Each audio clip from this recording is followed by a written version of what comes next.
Assalamualaikum warahmatullahi wabarakatuh. Halo teman-teman, perkenalkan nama saya Imanur Halimah. Saya adalah salah satu santri dari Pondok Pesantren Mursyidul Falah Cimuncang. Di sini saya akan kembali berbagi sedikit ilmu Al-Quran dari Nadhoman Al-Muqaddimah Al-Jazariyah. Oke teman-teman, kalau di video sebelumnya saya sudah membahas materi mengenai makhraj, kesalahan serta tasyih daripada huruf ta. Kali ini saya akan membahas materi mengenai hukum bacaan ro. Tapi sebelum ke pembahasan, yuk kita simak sama-sama syair bab hukum bacaan ro dalam Nadhom Al-Jazari. Yuk kita sama-sama nadamkan babur ro'ati. Bismillahirrahmanirrahim. Babur ro'ati. Waroqiqir ro'a idha ma kusirat. Kadhaka ba'dal kasri haythu sakanat. In lam takun min qabli harfi isti'la aw kanatil kasratu laysat asla wal khulfu fi firqin li kasrin yujadu wa akhfi takriran idza tushaddadu wal khulfu fi firqin li kasrin yujadu wa akhfi takriran idza tushaddadu. Dalam bab ini, Syekh Imam Al-Jazari membahas mengenai hukum bacaan ro, yaitu dengan mentarkikan huruf ro ketika berharokat kasroh dan berharokat sukun, dengan catatan jika sebelumnya bukan huruf-huruf isti'la, yaitu kho, sod, dhod, ghain, to, qaf, dan dho. Ulama berbeda pendapat pada lafal firqin. Boleh dibaca tafkhim atau tebal, boleh juga dibaca tarqiq atau tipis. Tarqiq artinya tipis. Adapun lawan dari kata tarqiq adalah tafkhim yang artinya tebal. Karena hukum bacaan ro terbagi menjadi 3, yakni tafkhim, tarqiq, dan jawaz. Untuk lebih jelasnya, mari kita bahas satu persatu dan teman-teman bisa sambil mempraktekannya dan ikut belajar bersama. Yang pertama, ro tafkhim atau ro yang dibaca tebal. Huruf ro harus dibaca tafkhim dalam 9 keadaan. Keadaan yang pertama yakni ketika huruf ro berharokat fathah. Contohnya, wa ma khalaqal dzakara wal untha. Dzakara ro dibaca tebal. Wa ma khalaqal dzakara wal untha. Keadaan kedua ketika ro berharokat sukun, sebelumnya huruf berharokat fathah. Contohnya, taunihim bihijaratim min sijil. Taunihim, tak senyum, ro sukun membulat. Taunihim bihijaratim min sijil. Keadaan yang ketiga adalah ketika ro sukun karena waqaf, sebelumnya huruf sukun selain ya, sebelumnya lagi huruf berharokat fathah. Contohnya, wal fajr, wal fajr, wal asr, wal asr. Keadaan keempat adalah ro berharokat dhammah. Contohnya, kullama ruziqu minha, kullama ruziqu minha.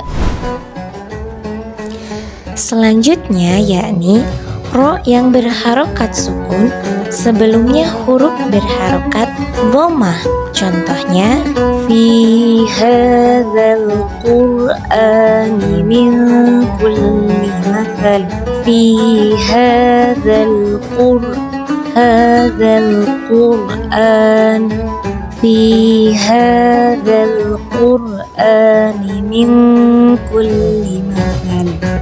Keadaan selanjutnya adalah ketika ro sukun karena wakof sebelumnya huruf berharokat sukun, sebelumnya lagi huruf berharokat dhammah. Contohnya innal insana lafi khusr. Innal insana lafi khusr.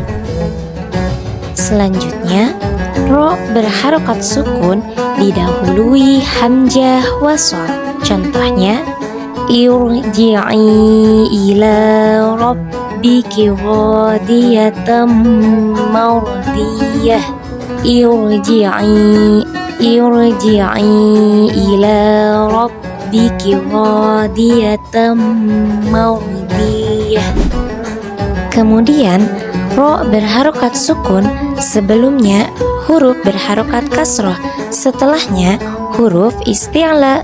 Contohnya inna rabbaka labil mirsad.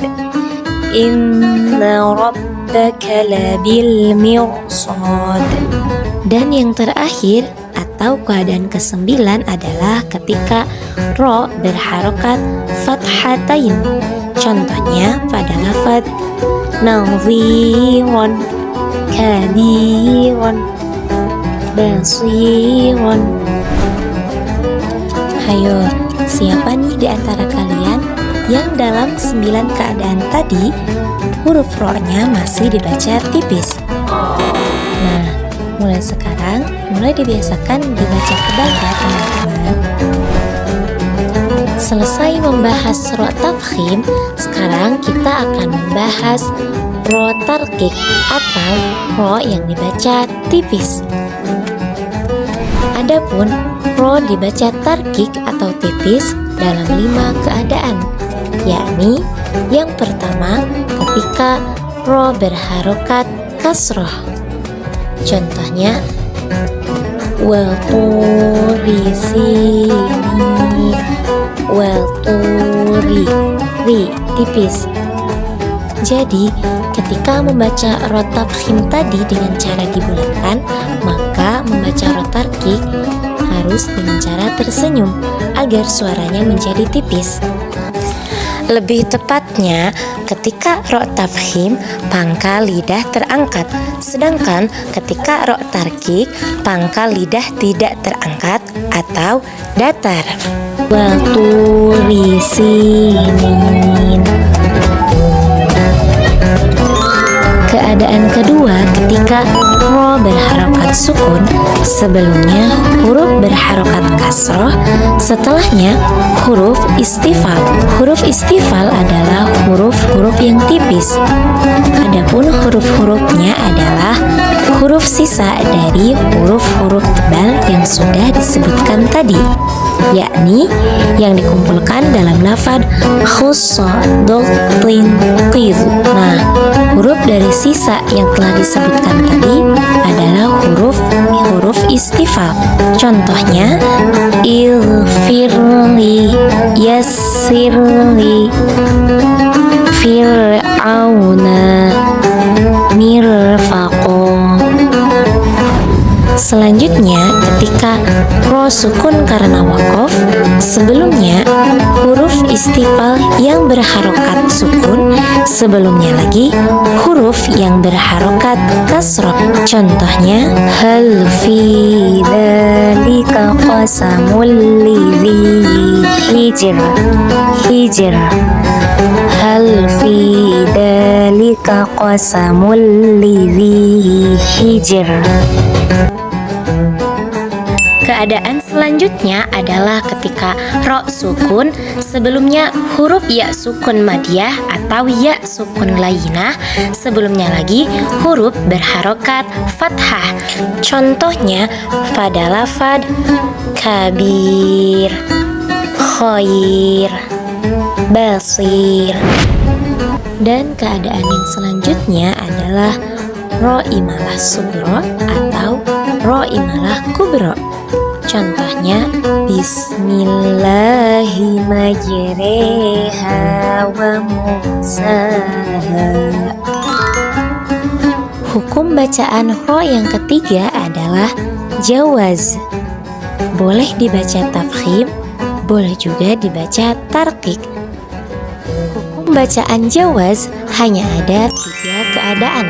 Yang pertama adalah ketika ro berharokat sukun, sebelumnya huruf berharokat kasroh, setelahnya huruf isti'ala yang berharokat kasroh. Contohnya fakana kullu firqinnya boleh dibaca tipis, firq, boleh juga dibaca tebal, firq. Jawaz yang kedua adalah ketika ro sukun karena wakof, sebelumnya huruf isti'la yang berharokat sukun, sebelumnya lagi huruf berharokat kasroh. Contohnya liqaumikuma bimisr, boleh dibaca tebal, bimisr, boleh juga dibaca tipis, bimisr, liqaumikuma bimisr. Keadaan jawaz yang terakhir adalah ketika ro sukun karena wakof, setelahnya huruf ya zaidah mahdzufah atau huruf ya-nya yang terhapus. Contohnya pada Quran Surat Hud ayat 81 terdapat kata fa'asro. Asalnya dari kata asro, ada huruf ya zaidahnya. Dalam Al-Quran memang tidak dituliskan huruf ya-nya, tetapi dalam kaidah bahasa Arab ada huruf ya-nya, kemudian terhapus dan dibacanya menjadi jawaz. Boleh tafhim, boleh tarqiq. Contohnya dibaca tafhim fa'asr, dibaca tarqiq fa'asra. Mungkin cukup sekian ilmu yang bisa saya sampaikan. Untuk penutup, yuk kita tarik kesimpulan tentang hukum bacaan ro. Jadi kesimpulannya, hukum bacaan ro terbagi menjadi 3. Yang pertama, dibaca tafkhim, artinya tebal. Ro dibaca tafkhim dalam 9 keadaan. Kita rumuskan agar lebih mudah mengingatnya. 3 berkaitan dengan huruf yang berharokat fathah, 3 berkaitan dengan huruf yang berharokat dhammah, 2 berkaitan dengan huruf yang berharokat sukun, dan 1 yang berkaitan dengan harokat fathatain. Kedua, ro dibaca tarqiq atau dibaca tipis. Ro dibaca tipis dalam 5 keadaan. Hukum bacaan ro yang terakhir adalah jawaz, yakni boleh dibaca tafkhim, boleh juga dibaca tarqiq. Dan ro yang dibaca jawaz ada dalam 3 keadaan. Alhamdulillah telah selesai pembahasan kita tentang bacaan ro. Semoga bermanfaat dan dapat diterapkan dalam bacaan ada, qiraah, dan tilawah kita. Mohon maaf atas salah-salah kata. Thanks for watching. Ila liqa.